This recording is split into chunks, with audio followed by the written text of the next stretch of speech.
Hello guys, welcome back to my YouTube channel. I am Prince and आज हम शुरू करने जा रहे हैं हमारी इस अफोरिज्म सीरीज का डे 4, जिसके अंदर हम देखेंगे अफोरिज्म 12 टू 15। जैसा कि आपको पता है कि इस सीरीज के अंदर हम क्या करते हैं, हर एक अफोरिज्म को हम इंपॉर्टेंट पॉइंट्स में डिवाइड कर देते हैं। मैंने उन्हीं पॉइंट्स को इधर हाईलाइट किया है जिन पॉइंट से एमसीक्यू बन सकते हैं, एंड जहां पर आप मिस्टेक कर सकते हो उस पॉइंट को भी मैं हाईलाइट करके बताता हूं कि यहां पर आपकी गलती हो सकती है। तो आपको इस सीरीज के लिए कुछ नहीं करना है, आपको ध्यान से इस वीडियो को सुनना है। आपको लिखने की भी कोई ज़रूरत नहीं है, क्योंकि ये जो पीडीएफ है ना, ये मैं अपने टेलीग्राम चैनल पे डाल दूंगा। आप वहां से इस पीडीएफ को डाउनलोड कर सकते हैं। मैं अपने टेलीग्राम चैनल का जो लिंक है इसी वीडियो के कमेंट बॉक्स में पिन कर दूंगा, आप वहां से ज्वाइन कर लेना एंड वहां से आपको ये पीडीएफ फ्री ऑफ कॉस्ट मिल जाएगी। तो आपको कुछ नहीं करना, आपको ध्यान से सिर्फ ये वीडियो देखनी है, समझनी है, एंड आपके जो एमसीक्यू हैं किसी भी कॉम्पिटिटिव एग्जाम के, वो गलत नहीं होंगे। So without wasting any further time, let's get started.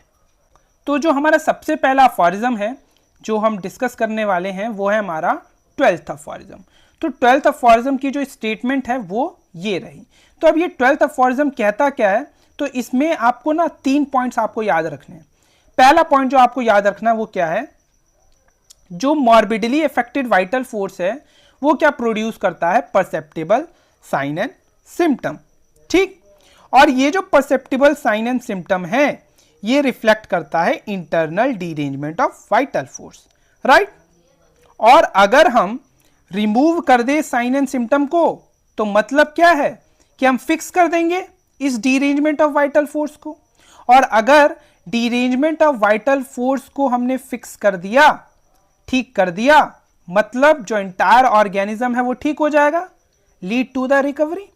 तो यही चीज बोलता है 12th अफोरिज्म।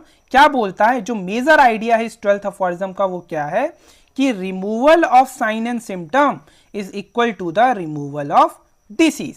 ठीक, सो बेसिकली अगर मैं एक और बार आपको बताऊं तो 12th अफोरिज्म क्या बोलता है कि जो मॉर्बिडली अफेक्टेड वाइटल फोर्स है वो प्रोड्यूस करता है क्या, परसेप्टेबल साइन एंड सिम्टम। और ये जो परसेप्टेबल साइन एंड सिम्टम है ये क्या रिफ्लेक्ट कर रहे हैं, internal derangement of vital force. तो अगर हम इन साइन एंड सिम्टम को रिमूव कर दें, मींस क्या है कि जो हमने डीरेंजमेंट है वाइटल फोर्स की उसको भी ठीक कर दिया। और अगर हमने उसको ठीक कर दिया तो इसका मतलब क्या है कि जो ऑर्गेनिज्म है वो ठीक हो जाएगा, lead to the recovery of entire organism. So basically removal of sign and symptom is equal to the removal of disease. तो यही चीज बताता है 12th अफोरिज्म। अब एक और इंपॉर्टेंट बात जो आपको याद रखनी है इस 12th अफोरिज्म में, कि ये जो टर्म वाइटल फोर्स है ना, जैसे कि इस अफोरिज्म के अंदर लिखा हुआ है क्या, वाइटल एनर्जी। ठीक है, तो पहले जो था ना, पहले के जो एडिशन थे उसमें इस वाइटल एनर्जी की जगह क्या टर्म यूज किया गया था, ओल्ड टर्म क्या थी, वाइटल फोर्स था। बट जो 6th एडिशन है ऑर्गेनॉन की, उसके अंदर ये जो टर्म वाइटल फोर्स है ना, इसको रिप्लेस कर दिया गया किस टर्म से, वाइटल एनर्जी टर्म से। ठीक है, तो ये चीज भी आपको याद रखनी है, ये एमसीक्यू पॉइंट ऑफ व्यू से इंपॉर्टेंट है कि जो वाइटल फोर्स है, वाइटल फोर्स को रिप्लेस कर दिया गया वाइटल एनर्जी में, किस ऑर्गेनॉन के एडिशन में। तो आंसर क्या होगा, 6th edition of Organon of Medicine. ठीक है, तो ये चीज आपको याद रखनी है 12th अफोरिज्म के अंदर। यहां से एमसीक्यू इस तरीके के बन सकते हैं। अब इस 12th अफोरिज्म का जो फुटनोट है वो ये रहा, उसकी जो एग्जैक्ट स्टेटमेंट है वो ये रही। बट ये फुटनोट कहता क्या है, तो ये फुटनोट आपको बताता है लॉर्ड ऑफ लाइफ के बारे में। दिस फुटनोट, जो 12th अफोरिज्म का फुटनोट है, talks about the Lord of life. अब ये लॉर्ड ऑफ लाइफ कौन होता है, तो Lord of life means God, God की बात हो रही है। तो here Hahnemann says how vital force produces symptom is not physician business, so physician should not concerned about how vital force causes the organism to display morbid phenomena। तो ये जो footnote है ना, ये चीज कहता है कि जो फिजिशियन है ना, फिजिशियन को इस चीज से कोई लेना देना नहीं होना चाहिए कि वाइटल फोर्स कैसे सिम्टम प्रोड्यूस कर रही है, या इस चीज के बारे में कंसर्न नहीं होना चाहिए कि कैसे वाइटल फोर्स जो है कॉज कर रहा है organism to display morbid phenomena, बल्कि फिजिशियन को कंसर्न इस चीज के बारे में होना चाहिए जो साइन एंड सिम्टम, जो perceptible sign and symptom patient show कर रहा है। So physician should be concerned about lord of life which revealed to the senses, means जो साइन एंड सिम्टम फिजिशियन को दिख रहे हैं पेशेंट के अंदर उसके बारे में कंसर्न होना चाहिए। इतनी सी बात कहता है ये 12th अफॉरिज्म का फुटनोट। ये 13th अफॉरिज्म देख लेते हैं। 13th अफॉरिज्म क्या बताता है? 13th अफॉरिज्म बेसिकली बात बताता है एलोपैथिक व्यू ऑफ डिसीज के बारे में। तो बेसिकली 13th अफॉरिज्म में आपको क्या याद रखना है? छोटे छोटे से पॉइंट से जो आपको याद रखना है कि आपको ये बात पता होनी चाहिए कि जो 13th अफॉरिज्म है वो बताता है talks about the allopathic view of disease. Hahnemann talks about how allopath have the materialistic mind. जो एलोपैथ हैं उनका कैसा होता है? मटेरियलिस्टिक माइंड होता है, क्योंकि वो क्या सोचते हैं कि जो डिसीज है वो सेपरेट थिंग है। डिसीज है, एलोपैथ क्या कंसीडर करते हैं?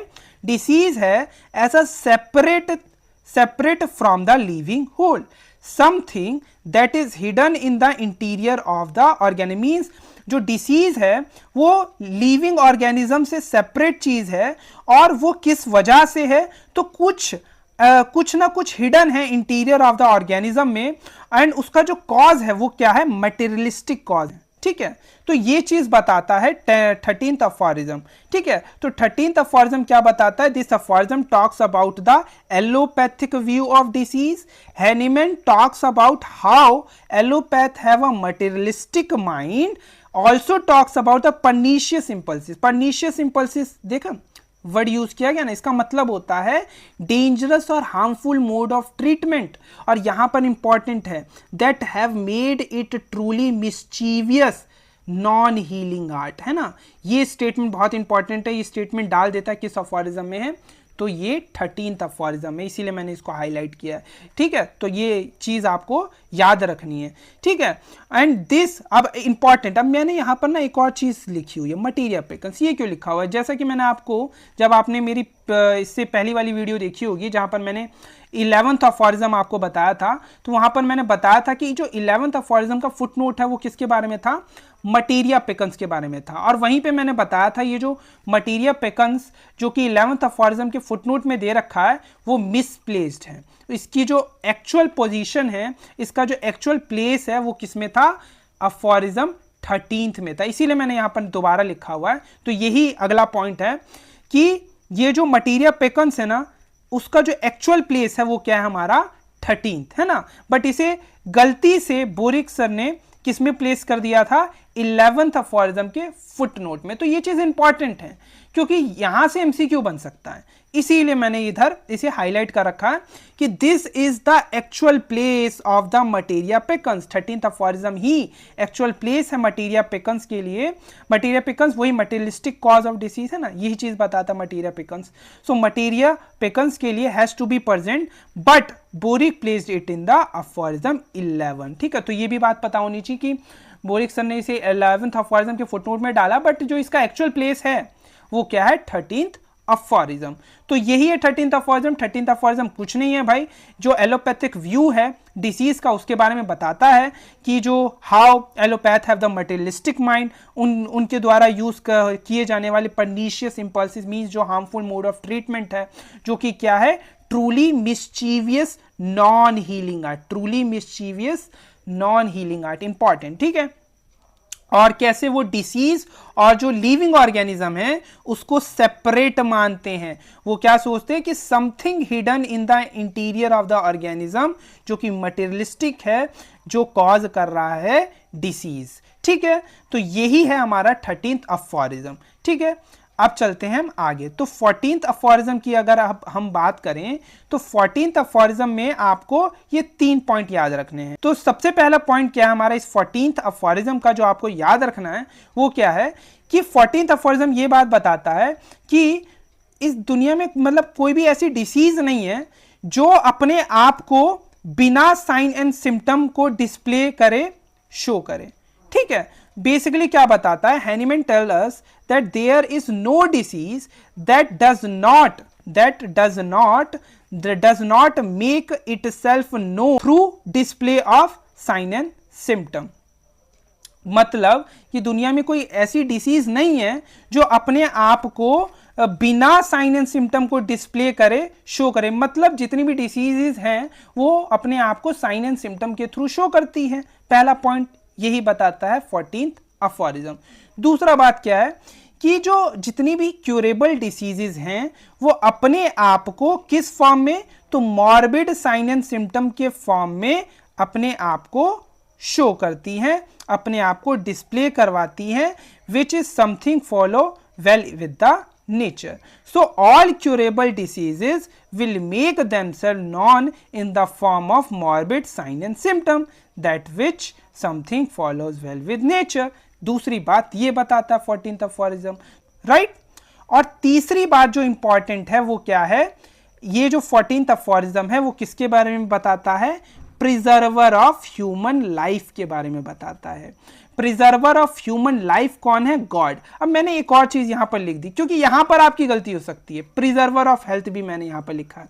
14th aphorism preserver of health के बारे में नहीं बताता, 14th अफोरिज्म बताता है प्रिजर्वर ऑफ ह्यूमन लाइफ के बारे में, क्योंकि यहां पर गलती हो सकती है। आप क्वेश्चन ध्यान से पढ़ोगे नहीं, लिखा हुआ आएगा प्रिजर्वर ऑफ ह्यूमन लाइफ किस अफोरिज्म में है, ऑप्शन में 4th अफोरिज्म भी डाल देगा, ऑप्शन में 14th अफोरिज्म भी डाल देगा, और आप लोग क्या प्रिजर्वर ऑफ ह्यूमन लाइफ को प्रिजर्वर ऑफ हेल्थ मान के 4th अफोरिज्म टिक कर दोगे, तो वहां पर गलती हो सकती है। तो इसीलिए आपको ध्यान से क्वेश्चन पढ़ना होता है कि प्रिजर्वर ऑफ ह्यूमन लाइफ अगर लिखा है और ऑप्शन में 14th अफोरिज्म है, 4th अफोरिज्म है, तो आपको 4th नहीं 14th अफोरिज्म पर टिक करना है।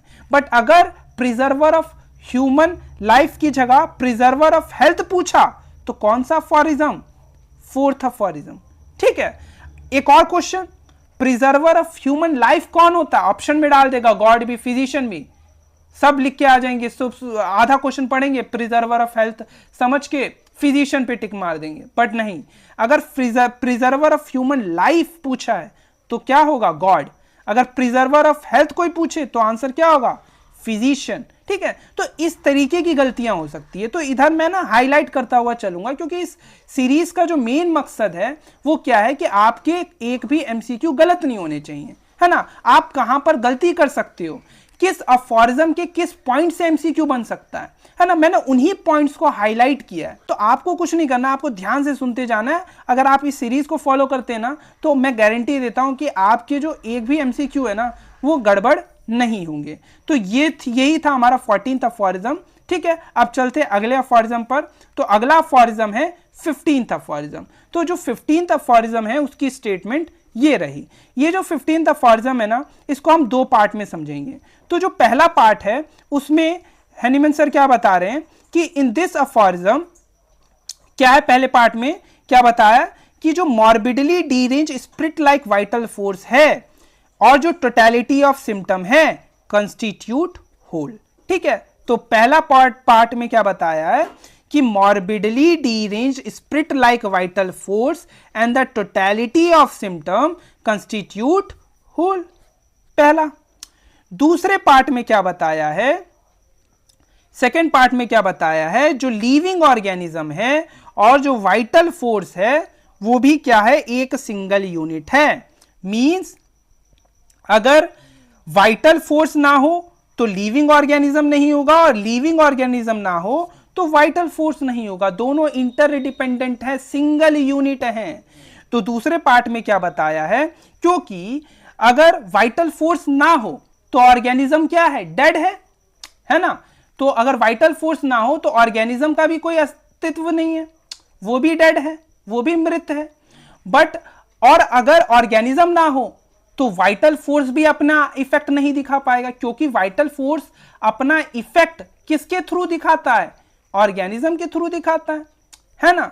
तो विदाउट ऑर्गेनिज्म वाइटल फोर्स भी नहीं है, ठीक है। तो दोनों क्या है, इंटरडिपेंडेंट है, सिंगल यूनिट है, ठीक है। तो यही बताता है 15th अफोरिज्म। क्या बताता है इन द सेकेंड पार्ट, क्या बताता है, जो लिविंग ऑर्गेनिज्म है वो क्या है, जो लिविंग ऑर्गेनिज्म है और जो वाइटल फोर्स है वो क्या है, वन यूनिट है, इंटरडिपेंडेंट है। Without the organism we can not see the effects of vital force.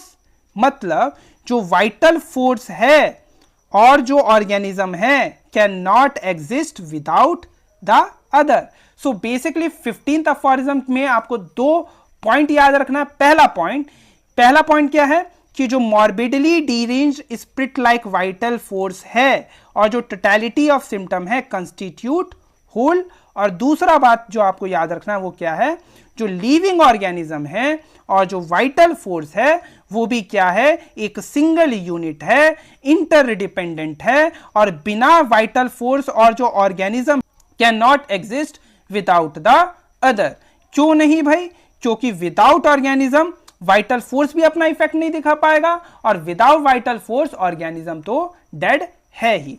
But important, जैसा कि इस अफोरिज्म के अंदर लिखा हुआ है कि हमने अपने इजी कॉम्प्रिहेंशन के लिए, है ना, for the sake of easy comprehension, ताकि हमें चीजें आसानी से समझ में आए, इसीलिए हमने अपने माइंड में इस यूनिटी को 2 डिस्टिंक्ट कॉन्सेप्शन में तोड़ दिया है ना, कि वाइटल फोर्स और ऑर्गेनिज्म को डिफरेंट हम मान लेते हैं अपनी अंडरस्टैंडिंग के लिए, बट एक्चुअली में ये क्या है, एक सिंगल यूनिट है, इंटरडिपेंडेंट है ना, और बिना एक दूसरे के ये एग्जिस्ट नहीं कर सकते हैं। कई बार ना ये असर्शन रीजन या ट्रू फॉल्स के स्टेटमेंट में आ जाता है, तो ये चीजें, ये कॉन्सेप्ट आपको क्लियर होना चाहिए कि वाइटल फोर्स के बिना ऑर्गेनिज्म नहीं है और ऑर्गेनिज्म के बिना वाइटल फोर्स नहीं है। ठीक है, तो ये चीज आपको पता होनी चाहिए, दोनों इंटरडिपेंडेंट और सिंगल यूनिट हैं, but for the sake of understanding, है ना, या फिर for the sake of easy comprehension हमने इसको 2 डिस्टिंक्ट कॉन्सेप्शन में तोड़ दिया है, वो बात अलग है। तो यही चीज लिखा हुआ है कि consequently the two together constitute a vital force और ऑर्गेनिज्म की बात हो रही है, constitute a unity, although in thought our mind separate this unity into 2 distinct conception for the sake of easy comprehension।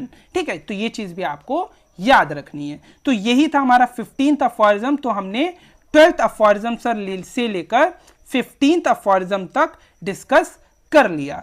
सो इसी के साथ ये जो हमारी जो वीडियो है वो कंप्लीट होती है। होप आपको ये जो वीडियो है समझ में आया होगा, और आपको ये वीडियो कैसा लगा प्लीज़ कमेंट सेक्शन में हमें बताइएगा। आपका जो ये फीडबैक है ना बहुत ज़्यादा इंपॉर्टेंट है। वीडियो को लाइक करना और अपने फ्रेंड्स को इस वीडियो को शेयर करो, क्योंकि शेयर करोगे, है ना, लाइक करोगे, कमेंट करोगे तो इसी से मोटिवेशन मिलेगा, है ना। तो ऐसी वीडियो मैं लाता रहूंगा और मैं कोशिश करूंगा कि मैं डेली एक वीडियो डालूं। ठीक है, तो बट आपको क्या करना है, उसके लिए आपको हर एक वीडियो को लाइक करना है ना, शेयर करना है, और अपना जो पॉजिटिव या नेगेटिव जो भी आपका फीडबैक है ना, वो इंपॉर्टेंट है हमारे लिए। अगर कुछ कमी आपको दिख रही है तो प्लीज़ हमें बताइए, ताकि हम उस पर काम कर सकें, उसको इम्प्रूव कर सकें। ठीक है, सो इसी के साथ ये जो हमारी वीडियो है कंप्लीट होती है। मिलते हैं ऐसी किसी नई वीडियो के साथ, तब तक खुश रहें, मस्त रहें। जय हिंद।